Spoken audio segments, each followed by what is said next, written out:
Apabila penyakit kembung itu bila terlambat,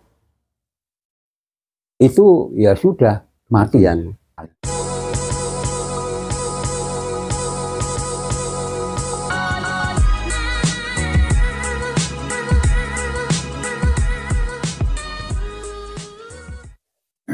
Bismillahirrahmanirrahim. Assalamualaikum warahmatullahi wabarakatuh. Selamat siang teman-teman semuanya. Selamat bertemu kembali dengan PP Nursino channelnya peternakan. Semoga sehat selalu buat teman-teman yang setia mengikuti channel ini, dan terima kasih yang sudah subscribe, yang sudah membantu men-share video-video kami. Semoga video-video ini bermanfaat untuk kita semuanya. Hari ini kita masih bersama dengan narasumber utama kita. Nah, ini kita langsung sorot ini. Beliau Abah Sutris. Jadi jangan bosan-bosan karena ilmunya itu udah ada habisnya ini. Hari ini ketemu lagi dengan Abah. Gimana Abah? Kabarnya sehat ya Pak ya? Terima kasih. Assalamualaikum warahmatullahi wabarakatuh. Waalaikumsalam Abah. Salam sehat selalu buat rekan-rekan peternak dimanapun berada.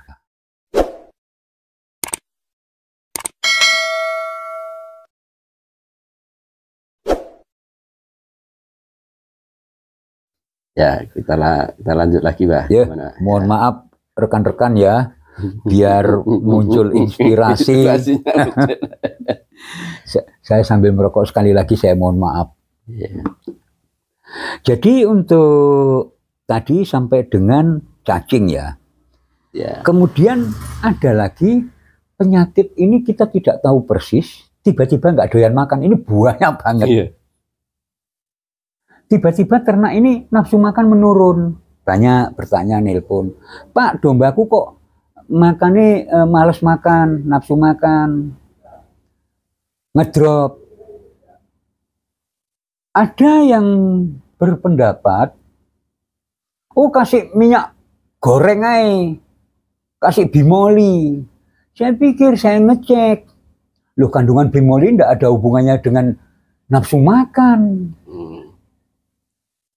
Jadi kalau masalah nafsu makan ini Pak, yang pertama kita lakukan, misalnya pagi sampai sore ini nggak doyan makan, ya, makannya bener-bener males, terus ngelentruk.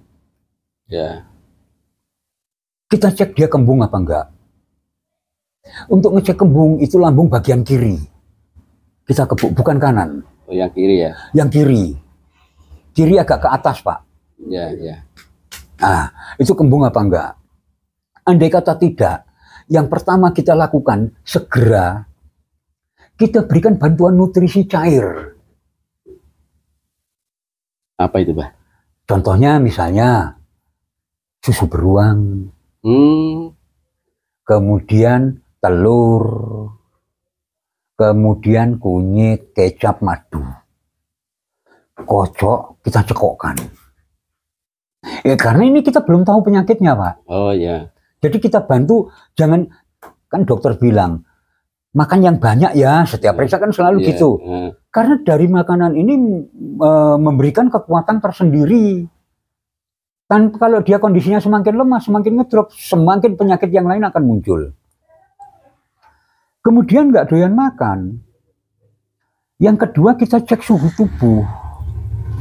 Yang seperti tadi saya ceritakan, cek telinganya panas apa enggak, atau pakai termo ya. Ya. Nah kalau panas, oh berarti ada radang. Kita cek seluruh tubuh. Kalau ternak itu biasanya yang sering terjadi luka itu di telapak kaki atau di sela-sela kukunya. Ada enggak? Kita cuci, kita rendam, kita bersihkan. Ada enggak? Oh enggak ada. Rendam pakai apa? Air biasa? Air biasa kita cuci aja. Oh, ya. Untuk mengetahui kita cek ada enggak luka di situ. Oh enggak ada. Yang kedua, kalau itu memang tidak ada, kita cek rongga mulut. Ada luka enggak? Biasanya tuh di dalam tuh tiba-tiba kayak ini loh Pak. Kayak apa namanya? Kayak orang sariawan itu. Apa Bukan. tuh? Sariawan. Sariawan. Nah, ada yang kayak gitu.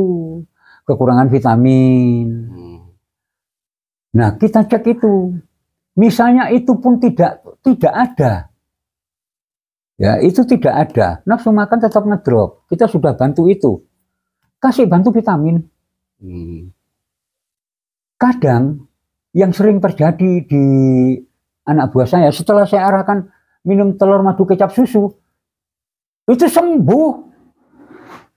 Kebanyakan dia sembuh. Nah, itu bikinnya gimana? Dosisnya gimana, Pak? Misalnya telur susu itu 1 kaleng gitu ya. Kalau untuk dewasa, kalau untuk anak-anak setengah kaleng cukup. Ya. Campur telur. Telur itu sak putihnya. Karena itu kalsium tinggi kan. Ya. Kemudian madu misalnya 2 sendok. Kecapnya 3 sendok. Kocok jadi 1. Terus kemudian di oral pakai apa itu? Kan ada alat sepet itu. Ya. Atau kalau memang kita nggak punya alat sepet, cari aja sepet suntik yang 10 mili itu, kita lepas jarumnya, itu aja kita pakai. Dan ngasihnya bukan dari depan. Terus dari samping? Dari samping. Lek dari depan, tangan kita digigit. Dan obat nggak bisa masuk, meslak terus dari samping. Dari samping, dan kita masukkannya jangan langsung kita get. Nah, takutnya apa? Tersedak masuk paru-paru. Secara perlahan aja mengalir. Sambil dia kenyami. Itu dia nggak berontak karena rasanya enak. Ada manisnya, ada gurihnya. Dia nggak akan berontak. Makanya untuk ngasih, kalau oral, saya selalu sebelum saya masukkan, itu saya ambil dikit pakai tangan. Oleskan. Saya oleskan. Nanti dia jilat-jilat baru ini masuk. Itu nurut banget dia. Itu sampai habis ya sekali. Sampai habis. Ya. Mungkin 4-5 kali sepet kan banyak itu. Ya. Nah itu kalau memang kita nggak tahu penyakitnya sambil menunggu tenaga medis. Ya. Kalau umpamanya panasnya ini bisa kita turunkan. Bisa kita turunkan dengan menggunakan drill atau anti radang. Jangan keburu memberikan antibiotik. Ya. Jangan memberikan keburu antibiotik sebelum kita tahu persis. Ada yang berpendapat SOP, kambing baru datang, mandikan, obat cacing, vitamin, antibiotik. Loh, antibiotik ini kan bukan untuk pencegahan. Untuk pengobatan. Setahu saya loh. Antibiotik itu bukan untuk pencegahan. Setahu saya untuk mengatasi. Dan itu mesti tuntas. Kalau obat itu misalnya tidak berfungsi sebagaimana mestinya, itu kan nanti jadi resisten atau jadi kebal ya. Pada ternak itu. Makanya SOP menggunakan antibiotik itu menurut saya sih tidak tepat, menurut saya. Ya. Karena setahu saya antibiotik itu adalah untuk pengobatan, bukan untuk pencegahan. Ya. Nah, jadi dikasihkan cukup anti radang, kasih vitamin. Kita lihat reaksinya. Besok pagi masih dia. Ini kembung nggak ada ya, indikasi kembung nggak ada misalnya ya. Indikasi kembung nggak ada. Nah, kalau umpamanya terjadi indikasi kembung yang dilakukan, nggak doyan makan karena kembung, saya biasanya pakai Promak, Pak. Kalau dewasa tuh Promak 4 biji, saya gerus pakai air hangat, saya masukkan. Selang kira-kira setengah jam, saya anggap itu sudah selesai proses reaksi obat, baru saya pakai bimoli atau minyak goreng. Fungsinya adalah untuk membuka atau menerobos, karena kalau kembung itu kan istilahnya angin yang terjebak, Pak. Iya. Angin yang terjebak, keluar ke depan nggak bisa, terus ternak itu nggak bisa gelegean kayak manusia. Nggak bisa dia sendawa kayak manusia tuh nggak bisa. Kentut bisa, Pak ya? Nah, dia bisanya lewat belakang. Makanya pada saat kalau dia kembung, kita pegang kiri ini, ciri-cirinya punggungnya mekungkung. Kawannya makan, dia mojok sendiri. Kemudian setelah kita kasih itu, usahakan ternak itu tetap berdiri dan berjalan. Bila perlu kita turunkan dari kandang, kita pakai tali, kita bawa jalan-jalan. Dengan dia bergerak itu, kita berharap pencernaannya itu juga ikut tertata kembali sehingga angin tidak terjebak.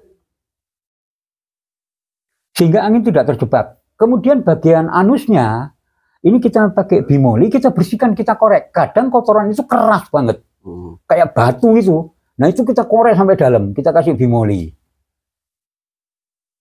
untuk penanganan kembung itu. Jadi tadi dikasih apa, Pak? Yang pertama Promak. Oh, Promak tadi kan 4. Tunggu 1/2 jam. Pemberiannya berapa kali? Iya, 1 kali itu. Satu kali itu. Ada yang pakai antangin, teman-teman. Ya. Monggo, silakan. Tunggu 1/2 jam. Tunggu 1/2 jam bimoli. Setelah reaksi. Jangan itu masuk langsung bimoli. Ya. Akhirnya enggak berfungsi sama sekali itu obat. Bimoli itu gimana pemberiannya, Pak? Pemberiannya tuh biasanya 1 gelas, Pak, sampai 100 cc. Dicekokkan. 1 gelas itu bimoli semua? Bimoli semua. Tidak ada campuran lain-lain ya? Enggak ada masalah. Pemberiannya berapa kali? 1 kali. 1 kali itu saja kali. Ya? 1 kali kita berikan. Ya. Nah, biasanya tuh dia langsung bisa kentul. Karena bimoli ini kan sebagai pelumas itu, Pak, sebetulnya itu. Fungsinya untuk pelumas. Terus lebih baik diajak jalan-jalan agar posisi, siapa tahu posisi lambung itu, usus itu nggak tertata, kurang bagus, sehingga kalau badannya bergerak, mau tidak mau organ dalam juga ikut bergerak. Kalau pemberian pelepah pepaya, ya ada yang sistem kayak begitu, dimasukkan lewat anusnya. Kalau saya tadi kan dikorek aja. Yang kita takutkan kalau pakai pelepah pepaya, jika terjadi luka jauh lebih berbahaya resikonya daripada kembung. Jadi lebih bagus dioles pakai dikorek pakai tangan aja. Tangan ini kita kotorannya keras ya, yakin bersih. Karena kalau luka di dalam anus itu tempatnya kotoran, Pak. Oh, itu jauh lebih berisiko. Tidak salah, tapi sangat rawan.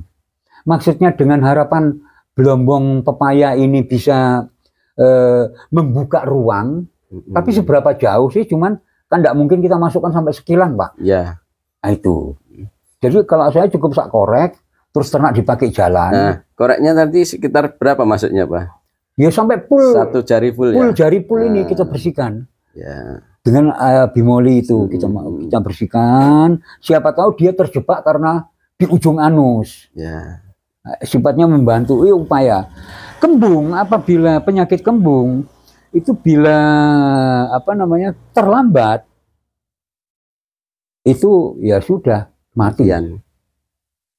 Kalau dia sudah tidak bisa berdiri, itu sudah kelasnya terlambat. Memang ada lagi orang-orang yang sampai diinjek, Pak. Siapa, Pak? Diinjek perutnya. Oh. Dipaksa diinjek. Ada yang kayak begitu.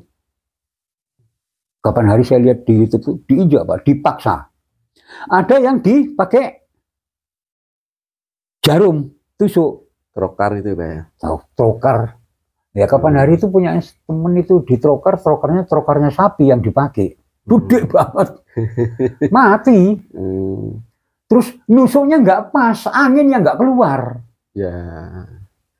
Itu kan sebetulnya kalau kita nusuk itu kan dari tulang punggung, itu 3 jari, Pak. Tulang punggung. 3 jari. Kita 3 jari dari tulang punggung bagian kiri. Itulah tempat posisi nusuk. Setelah ditusuk terus gimana itu, Pak, kalau pakai trokar? Itu saya pernah sih lakukan itu. Ya baunya keluar itu amit-amit, ya bau busuk, ngomos. Tapi nggak lama tuh tersumbat. Oh, nggak lama, Pak. Jadi makanya pada saat kita trokar, itu kita bantu kita elus perutnya. Ya kayak dipijit itu loh, Pak. Karena di trokar bus itu langsung terhenti. Jadi tidak perlu kayak misalnya dikasih semacam penisilin atau apa bekas trokarnya, enggak perlu. Loh, itu kan nembus dua jaringan. Kulit, daging, lambung. Lu ya apa ngekei? Enggak masuk di luarnya dulu, Pak. Di luarnya bisa, di dalamnya. Yang rawan itu di dalam, Pak, bukan di luar. Luka yang di dalam yang berbahaya. Kan 3 lapisan itu yang ditembus. Terus nyeblesnya nggak pas. Resikonya itu apa ya? Kalau jadi resikonya tinggi banget. Di trokar itu jalan terakhir, Pak. Oh ya. Jadi kalau jalan terakhir kita sudah putus asa ya, ternak ini sudah nggak bisa bangkit, nggak bisa berdiri. Kita kalau sudah nggak bisa bangkit, nggak bisa berdiri itu kita kasih apapun tadi itu Promak pun sudah nggak manfaat, ya. Bimoli pun sudah nggak manfaat, ya ditrokar itu. Kalau sudah nggak bisa bangun. Bimoli itu kan minyak goreng, Pak ya. Iya. Minyak yang lain boleh, nggak masalah kan. Palma ya, apa ya. Boleh. Yang penting jangan jelantah, Pak ya. Nah itu kalau memang dia apa namanya nggak doyan makan karena kembung. Yeah. Cuman memang beda, ada yang nggak doyan makan sampai berhari-hari. Kemudian apakah perlu vitamin? Monggo. Jadi nggak doyan makan itu kan tadi indikasi-indikasi yang saya sebut itu kait hubungannya dengan penyakit ya, dengan luka mulut, luka kaki, demam, nggak doyan makan kan itu. Yeah. Ada yang nggak doyan makan karena perubahan pakan. Makanya nyimi dikit. Nah, ya berarti kita ya mesti sabar. Kalau itu agar ternak itu tidak ngedrop, bantu nutrisi yang tadi saya bilang, oplos itu masukkan. Kalau saya itu, pokoknya ternak lemes saya masukkan itu. Kadang air gula saya masukkan. Oh, air gula, Pak ya. Iya, kadang air gula saya masukkan. Gula pasir apa gula? Gula pasir. Gula pasir ya. Ya, pekat kental itu saya masukkan. Supaya dia punya tenaga. Kalau sudah lemes, wah, tidak doyan makan, lemes, malah mempercepat kematiannya dia. Itu penyakit yang jelas. Kategori sering tapi tidak jelas penyebabnya, Pak ya. Kemudian yang berikutnya yang kategori jarang. Jarang terjadi tapi ini berat semua. Yang pertama keracunan, Pak. Ciri-ciri keracunan itu ternak itu mulutnya keluar busa. Biasanya begitu kena dia itu teriak. Teriak-teriak itu. Terus muter-muter. Nah, keracunan ini banyak penyebab. Apakah keracunan karena kena ulat? Ataukah kandungan pakan itu sendiri bekas kena pestisida? Atau pakan itu mengandung racun semacam sianida, contohnya singkong karet. Dia nggak pernah ya. Nah, ini kan banyak faktor, Pak, keracunan itu. Tapi kalau kena ulat, ini biasanya kita peluangnya sempit. Kena ulat tuh, keracunan kena ulat itu peluangnya sempit, Pak. Nggak sampai setengah jam biasanya tewas. Sianida yang keras ya sama. Nah, andaikan dia masih muter-muter, masih cuman teriak-teriak ya, kemudian mulut sudah mulai berbuih, itu kita upayakan carilah racun yang begitu masuk, bagaimana supaya tidak menyebar ke tubuh. Kita kasih air kelapa muda. Ini kan fungsinya untuk melemahkan, menetralkan. Kemudian susu ini kan fungsinya untuk mengikat, Pak. Untuk mengikat supaya tidak menyebar ke seluruh tubuh. Susu beruang aja yang gampang. Kalau ada susu murni lebih bagus. Susu murni kita masukkan. Itu kalau keracunan. Kalau keracunan itu memang jangkanya biasanya relatif pendek. Makanya kalau rekan-rekan misalnya mau menggunakan pakan yang kira-kira meragukan, upayakan coba dulu sedikit. Ternak yang tidak pernah makan daun singkong konsumsi manusia pun tiba-tiba makan, amblas, Pak, mati. Ternak yang tidak pernah makan daun lamtoro itu pun juga sama. Makanya waktu hari-hari kurban sebelum tahun 2020 itu kan saya main kurban di Jakarta, Pak. Itu lamtoro di pinggir jalan itu penuh banget. Lamtoro itu nggak ono sing ngape, nggak opo. Nah, kita waktu kurban itu kan nyari rumput itu amit-amit. Harga rumput juga amit-amit. Itu pun beli dibatasi lagi.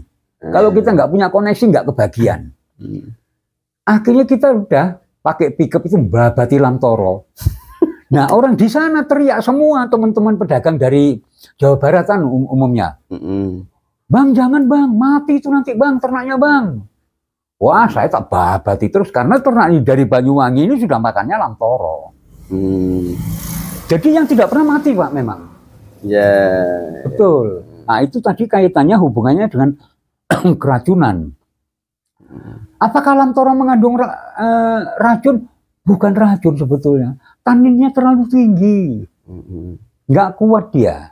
Kalau yang mengandung racun kan daun singkong. Sekalipun singkong konsumsi. Kulit singkong. Kemudian lagi daun singkong karet. Keras banget itu. Nah caranya upayakan dilayukan. Kalau singkong mengandung sianida. Singkong itu kan bisa sianida hilang itu kan ada 4 kalau nggak salah. 1 dijemur, 2 direbus, 3 direndam, 4 fermentasi. Sianida bersih. Aman itu. Jemur, rebus, rendam, fermentasi. Misalnya kita mau punya singkong banyak nih, ternak kita belum biasa. Ya coba aja dikit dulu, sepotong dikit kita kasih. Ada temen, singkong itu direbus, kebablasan, jadi bubur itu loh Pak. Ya. Akhirnya dikasihkan ternak. Saking sayangnya, airnya itu, Dikasihkan. karena dianggap ini, sak kandang bersih Pak. Mati semua. Padahal airnya itu kan kalau itu mengandung sianida, justru airnya itulah yang Iya, sarinya. iya, ya full sianida di situ. Maksud saya itu yang direbus itu airnya dibuang. Jadi untuk menghilangkan sianida itu tadi rebus, rendam, jemur. Kukus bisa ya, kukus ya, dikukus itu. Nah dikukus itu aman, aman dia dikukus aman. Tapi masuk untuk ternak aja sampai kita kukus itu loh. Kalau ini Pak, pemberian air kelapa tadi berapa Pak? Pemberian air kelapa bila perlu sampai 1 liter pun enggak apa-apa. Sebanyak mungkin iya. Yang penting pada saat memasukkan kita harus sabar, jangan sampai tersedak masuk paru-paru. Ya. Masuk paru. Teknisnya dari samping itu ya. Dari samping itu tadi terus mengalir. Kita lihat gerakan leher pada saat dia menelan. Kayak harus ditengadahkan gitu enggak Pak? Iya, posisi kan kita tengadahkan. Posisi kita tengadahkan. Oke. Terus ini Pak, yang kan kalau makanan kan juga bikin keracunan. Berarti kita harus sebelum misalnya kita nyarinya dari orang lain, enggak tahu kandangnya dikasih apa, berarti kita harus tanya dulu Pak. Loh iya no. Kebiasaan makannya apa gitu ya. Makanya kita kalau beli ternak pasti tanya, Pak, pakannya apa biasanya, supaya nanti nggak ngedrop. Nah, itu kita tanya. Nah, nanti manakala kita mau, di tempat kita nggak ada nih, ya melalui uji coba. Uji coba dulu ya. Sedikit demi sedikit, sedikit demi sedikit. Karena dia palatabilitasnya pun juga kita perlu merubah palatabilitas itu, merubah pakan itu kebiasaan, pengaruh palatabilitasnya tinggi. Tingkat kesukaannya. Nah itu kan perlu waktu, mesti sabar. Sama dengan ini Pak, daun gamal. Itu yang nggak pernah kolek ternak itu Pak. Kolek itu, apalagi pupusnya gamal. Makanya orang nggak ngambil gamal, ngambil lamtoro. Umumnya pupusnya dibuang. Ada yang kayak begitu. Tapi kalau sudah terbiasa itu nggak ada masalah. Nggak ada masalah. Itu masalah keracunan ya.